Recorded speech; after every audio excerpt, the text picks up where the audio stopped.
Awami fascist রেজিমের কর্ণধার বঙ্গবন্ধু এবং তা বাস্তবায়নকারী শেখ হাসিনা গংদের পক্ষেই এমন নিরামিষ, রক্ত ঠান্ডা করা, মন মাতানো, হৃদয় গলানো জাতীয় সঙ্গীত প্রযোজ্য।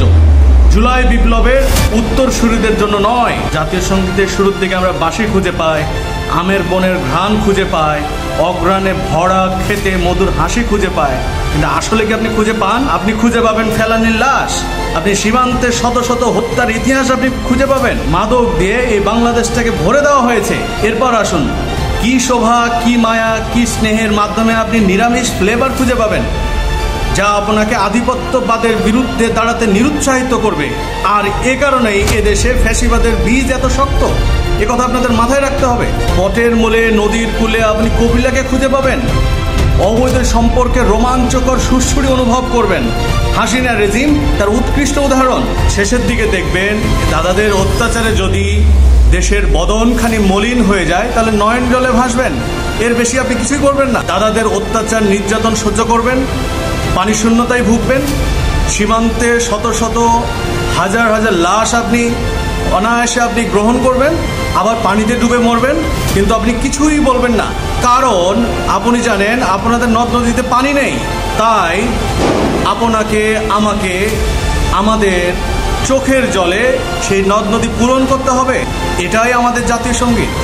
অন্যান্য দেশের জাতীয় সঙ্গীতগুলো আপনি নজর রাখুন, খেয়াল করুন, সেখানে দেখবেন যে কি দেশাত্মবোধক, কি দেশাত্ম একটা ভাব আছে। আর আপনি এখানে আপনি বন জঙ্গলে চলে যাচ্ছেন, নদী নালায় চলে যাচ্ছেন, বটগাছে যাচ্ছেন, আপনি প্রেম করার মতো একটা সিচুয়েশনে আপনি চলে যাচ্ছেন। দেশের শুধুমাত্র একটা অংশকে প্রকাশ করা হয়েছে এই জাতীয় সঙ্গীতের মাধ্যমে, সেটা হচ্ছে সৌন্দর্য। এছাড়া আপনার এই দেশ ভারতীয় আধিপত্যবাদ কিংবা বৈশ্বিকভাবে বিভিন্ন দেশের আধিপত্যবাদের বিরুদ্ধে সত্য কথা বলার ক্ষেত্রে, মাথা উঁচু করে দাঁড়ানোর ক্ষেত্রে এই জাতীয় সঙ্গীতের কোনো ভূমিকা নেই।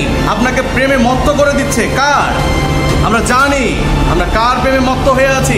যে জাতীয় সঙ্গীত আমার জাতীয় মর্যাদাকে, রাষ্ট্রীয় কাঠামোকে ধারণ করে না, মানুষের আপামর জনসাধারণের, মুসলমানের চেতনাকে ধারণ করে না, সে জাতীয় সঙ্গীতকে আমরা চাই না।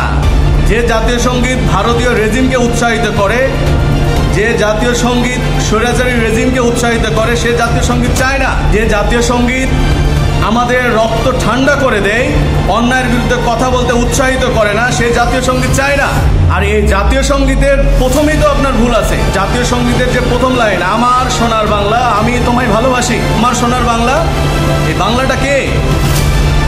ওরা কি পারবে আমার পুরো বাংলাকে ফিরিয়ে দিতে?